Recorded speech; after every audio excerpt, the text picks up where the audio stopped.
சாய் பக்தர்களுக்கு என் அன்பு வணக்கங்கள். ஓம் சாய்ராம். என் அன்பு குழந்தையே, உன்னுடைய வாழ்க்கை துணை உனக்காக படைக்கப்பட்டவர், கடவுளால் இணைத்து வைக்கப்பட்டவர்.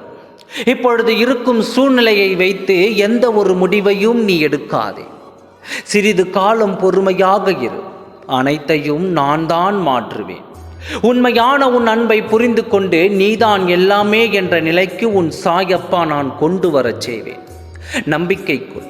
இது சாயப்பாவின் சத்திய வாக்கு.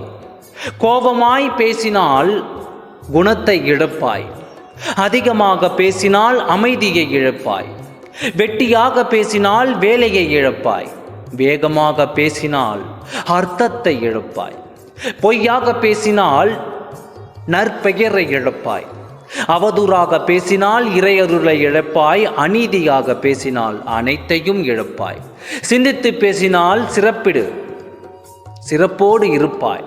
நீ சிந்தித்து செயல்படு. நீ விரும்பிய நபர் உன்னை தானாகவே தேடி வருவார். உன் மீது எந்த தவறும் இல்லை. அதனால் நீ எதற்கும் பயப்பட வேண்டிய அவசியமே இல்லை. நீ பார்த்து கொண்டே இரு. உன்னை கோபுரத்தின் உச்சியில் நான் அமர வைக்கப் போகின்றேன்.